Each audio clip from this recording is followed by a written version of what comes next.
58 साल पहले 1967 बिहार।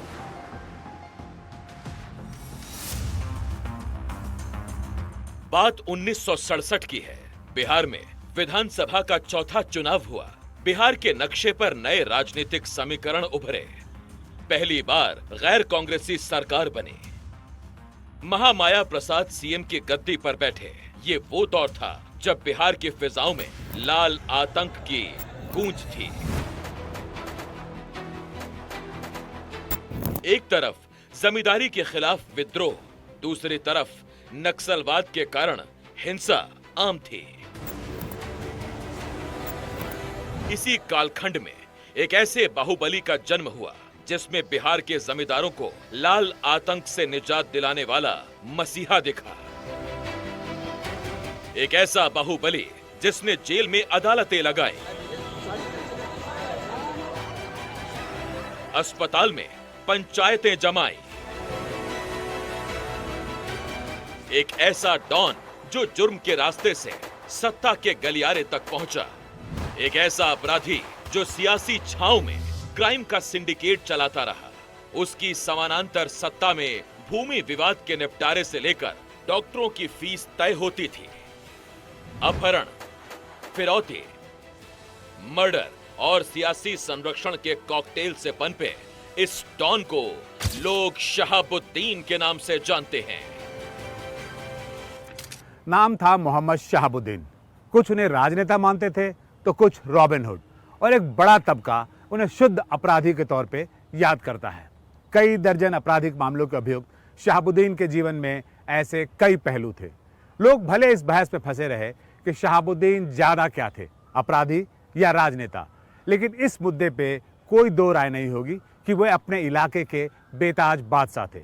ऐसे बादशाह जो न केवल वहां की राजनीति की दिशा तय करते थे बल्कि प्रशासन को भी अपनी मुट्ठी में रखते थे।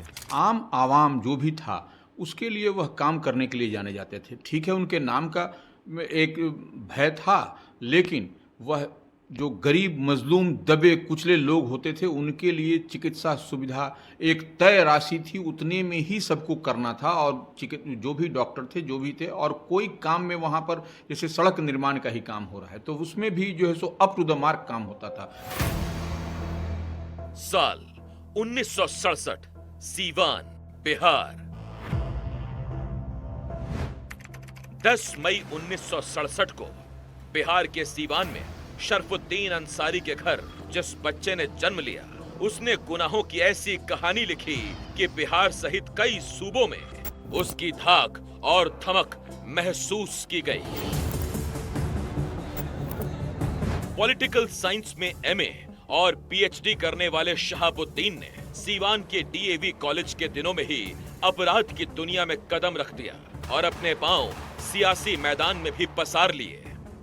अपराध के काले पर्दे पर शहाबुद्दीन का नाम तब चमका जब बिहार लाल आतंक के साए में जी रहा था। सीवान और आसपास के जिलों में नक्सलियों का दबदबा था। जमींदारों और किसानों की जमीनों पर लाल झंडे गाड़े जा रहे थे। इन जमींदारों और किसानों को ऐसे शख्स की तलाश थी जो नक्सलियों से लोहा ले सके। लोगों ने मोहम्मद शहाबुद्दीन को चुना।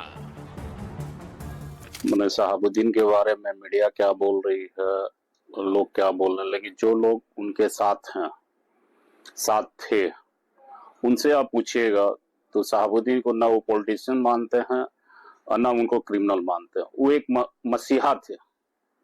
सिवान के लिए नहीं, मतलब पूरे बिहार के लिए एक मसीहा थे। कहते हैं जमींदारों ने ही एक साधारण शहाबुद्दीन को बाहुबली शहाबुद्दीन बना दिया। जमींदार शहाबुद्दीन को धन बल देते रहे और शहाबुद्दीन अपने बाहुबल से नक्सलियों से टकराता रहा। साल 1990, 25 सितंबर 1990 का वो दौर याद कीजिए जब देश में राम नाम की लहर थी। लाल कृष्ण आडवाणी का धर्मरथ बिहार के समस्तीपुर पहुंच चुका था। तत्कालीन मुख्यमंत्री लालू प्रसाद यादव के इशारे पर आडवाणी गिरफ्तार हो चुके थे। देश में धर्म की सियासत गरमा चुकी थी। शहाबुद्दीन ने भी इस मजहबी हरारत का फायदा उठाया और सियासी मैदान में कूद पड़ा।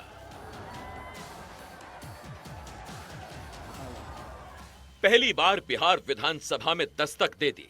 उसके बाद उसके पांव संसद की दहलीज तक पहुंच गए। जब लालू प्रसाद यादव ने राष्ट्रीय जनता दल का गठन किया तो लालू प्रसाद यादव के सबसे करीबी और मजबूत सिपहसालार बन गए मोहम्मद शहाबुद्दीन। धीरे धीरे उनका जनाधार बढ़ता गया और 1996 में उन्होंने सिवान लोकसभा चुनाव जीता। 4 बार उन्होंने सिवान का लोकसभा में प्रतिनिधित्व किया और 1998, 99 और 2004 में सिवान से लोकसभा पहुंचे। सियासी गलियारे में पैठ जमाने के बाद शहाबुद्दीन सीवान का सुल्तान बन गया। कानून को ठेंगे पर रखने वाला बाहुबली अब कानून बनाने वालों के बीच उठने बैठने लगा। शहाबुद्दीन राजनीति की सीढ़ियां चढ़ रहा था और उसके गुनाहों के पन्नों में इजाफा हो रहा था। हत्या, अपहरण, जबरन वसूली, रंगदारी और अवैध हथियार रखने के दर्जनों मामले दर्ज हो चुके थे। लेकिन गुनाहों का ये मसीहा अभी भी अपनी रफ्तार में था। पुलिस प्रशासन उनके सामने नतमस्तक हो रहे थे। वो एक खूंखार माफिया सरगना था और बिहार में जो जंगल राज की जो बात होती है, जो लालू राबड़ी राज को जंगल राज का तमगा मिला था, उसका एक बड़ा वो चेहरा था। और सिवान में तो वो कई दशक तक मतलब आतंक का पर्याय रहा और सिवान में उसने बहुत जुल्म ढाए, जुल्म की इंतहा की और एक बहुत ही खूंखार माफिया आप उसको कह सकते हैं। साल 1990। 1990 का ये वही दौर था जब लालू प्रसाद यादव बिहार के कद्दावर नेता बन चुके थे। शहाबुद्दीन कानूनी चाबुक से बचने के लिए सियासी अखाड़े में कूद चुका था। शहाबुद्दीन को राजनीतिक संरक्षण की जरूरत थी और लालू यादव को बाहुबली के रूप में एक ऐसा नेता मिल चुका था जो लालू के MY समीकरण में फिट बैठता था और सीवान में जीत की गारंटी भी देता था। ये वही दौर था जब बिहार बूथ कैप्चरिंग के लिए बदनाम हुआ, बोगस वोटिंग के लिए खबरों की सुर्खियों में रहा। लोकतंत्र के इस दागदार खेल में शहाबुद्दीन ने लालू का खुलकर साथ दिया। सियासी संरक्षण मिलने के बाद शहाबुद्दीन के अंदर का रहा सहा डर भी जाता रहा। उसने कुछ ऐसे गुनाहों को अंजाम दिया जो बिहार के इतिहास में काले अक्षरों में दर्ज हैं। सीवान के आसपास माले यानी CPI-ML का दबदबा था। लालू यादव उसकी धार कमजोर करना चाहते थे। शहाबुद्दीन को इसकी जिम्मेदारी दी गई। फिर खौफनाक हत्याओं का दौर शुरू हुआ। कहा जाता है कि उसके बाद बिहार में चाहे जिसकी भी सरकार रही, सीवान में शहाबुद्दीन की इजाजत के बगैर पत्ता तक नहीं हिलता था। खुद को गरीबों का मसीहा बताने वाला शहाबुद्दीन लोगों को इंसाफ दिलाने के लिए ना तो कानून तोड़ने से हिचकता था, ना ही किसी की हत्या करने से गुरेज करता था। साल 1997, 31 मार्च।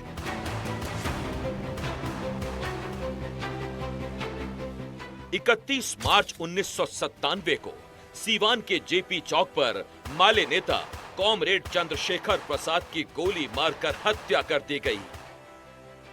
नाम शहाबुद्दीन का आया। JNUSU से जुड़े इस युवा नेता की हत्या से बिहार में उबाल आ गया। बड़े आंदोलन हुए, लेकिन शहाबुद्दीन की सेहत पर कोई खास फर्क नहीं पड़ा। लेकिन 2001 आते आते पुलिस ने शहाबुद्दीन से डरना छोड़ दिया था और उस पर नकेल कसने की तैयारी शुरू हो चुकी थी। आरजेडी के स्थानीय नेता मनोज कुमार पप्पू को गिरफ्तार करने पहुंची पुलिस से शहाबुद्दीन भिड़ गया। इस बाहुबली ने पुलिस अधिकारी संजीव कुमार को थप्पड़ मार दिया। इसके बाद शहाबुद्दीन को पकड़ने के लिए बिहार और यूपी पुलिस ने टीम तैयार की। शहाबुद्दीन के गांव प्रतापपुर में पुलिस और शहाबुद्दीन के समर्थकों के साथ जंग हो गई। 2 पुलिस वालों समेत 10 लोगों की जान चली गई। पुलिस की गाड़ियां फूंक दी गईं। मौके से पुलिस को 3 AK-47 राइफल्स मिली। इतना होने के बाद भी शहाबुद्दीन का आतंक कम नहीं हुआ। साल 2004, 16 अगस्त। लेकिन 16 अगस्त 2004 को जो कुछ भी हुआ, उसने सीवान के माथे पर ऐसा कलंक लगाया जिसे कभी धोया नहीं जा सकता। व्यवसायी चंद्रकेश्वर प्रसाद उर्फ चंदा बाबू के बेटों गिरीश और सतीश को तेजाब से नहलाकर हत्या कर दी गई। हद तो तब हो गई जब हत्याकांड के चश्मदीद गवाह चंदा बाबू के तीसरे बेटे को भी मौत की नींद सुला दिया गया। शहाबुद्दीन का पुश्तैनी गांव प्रतापपुर अब अभेद्य किला बन चुका था। शहाबुद्दीन कानून की नजर में दुर्दांत अपराधी था, लेकिन कुछ लोगों के लिए उसकी छवि रॉबिन हुड की थी। पर सच्चाई तो ये थी कि जिसने भी उसके गुनाहों पर उंगली उठाई उसे बख्शा नहीं गया। 2016 में हुए पत्रकार राजदेव रंजन की हत्या उनमें से एक थी। क्राइम होता है और उसको टैकल करना पुलिस विभाग का काम होता है। मेरे अनुभव ने मुझे बताया कि क्राइम का कारण अगर पकड़ा जाए, जो सीनियर पुलिस ऑफिसर्स को ही पकड़ना होता है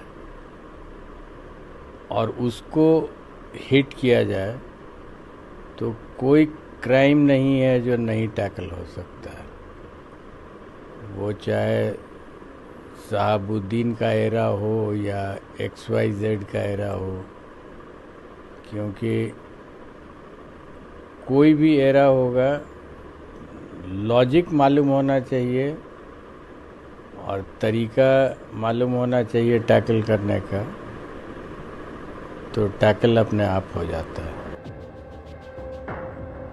तेजाब कांड में शहाबुद्दीन को मुख्य आरोपी बनाया गया। कुछ और बड़े मामलों में वो पहले से वांछित था। अदालत ने उसे उम्र कैद की सजा दी। उम्र कैद की सजा मिलने के बाद शहाबुद्दीन के चुनाव लड़ने के रास्ते बंद हो गए और यहीं से सीवान के सुल्तान का सितारा मध्यम पड़ने लगा। तो एक्चुअली हमारे बचपन के दोस्त हैं, हमसे अधिक कोई उनको नहीं जानता कि शहाबुद्दीन क्या। लास्ट डेट तक हम लोग साथ रहे। तो लोग क्या कह रहा क्या नहीं कह रहा, उनके चाहने वाले से पूछिएगा तो कोई उनको अपराधी नहीं कहेगा, कोई उनको पॉलिटिशियन नहीं कहेगा। सब यही कहेगा कि वो सीमान के लिए मसीहा थे, मसीहा रहे हैं। 34 से ज्यादा संगीन अपराध में शहाबुद्दीन को दोषी पाया गया। 2016 में शहाबुद्दीन को बिहार की जेल से दिल्ली के तिहाड़ जेल शिफ्ट किया गया। अब कानून को ठेंगे पर रखने का समय खत्म हो रहा था। शहाबुद्दीन पर शिकंजा कस चुका था। जो खेल वो बिहार के जेल से कर पा रहा था, अब उस पर शिकंजा कस चुका था। तो बड़ी संख्या में जो मतलब माफिया सरगना है वो राजनीति में आ गए हैं। तो शहाबुद्दीन मूलतः तो अपराधी ही था, माफिया डॉन था, लेकिन लालू ने उसको मतलब जो लालू का माई समीकरण था, मुस्लिम यादव कॉम्बिनेशन, उसमें लालू ने उसको राजद का मुस्लिम चेहरा बना दिया था, RJD का, और इसलिए वो 4 बार सीवान का MP रहा और मेंबर ऑफ पार्लियामेंट जानते ही हैं, तो उसको एक तरह की रिस्पेक्टिबिलिटी मिल गई थी, ऑनरेबल MP बन गया था। लेकिन मूलतः वो माफिया डॉन था और मूलतः वह अपराधी ही कहा जाएगा। जी, एक बाहुबली कमजोर पड़ चुका था, लिहाजा सियासी गलियारों में उसके लिए खुले दरवाजे बंद होने लगे। शहाबुद्दीन के सियासी गुरु लालू यादव ने भी हाथ खींच लिया। अब हालात पहले जैसे नहीं रहे।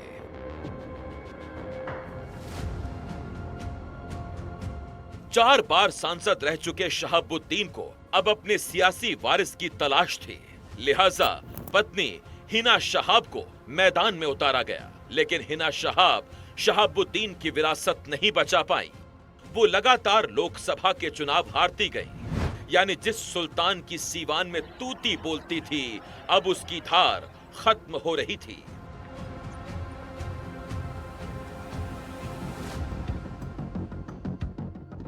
साल 2021 1 मई। शहाबुद्दीन ने कभी सोचा भी नहीं होगा कि जिस बिहार में उसके नाम का सिक्का चलता था, मरने के बाद उसे अपने घर की मिट्टी भी नसीब नहीं होगी।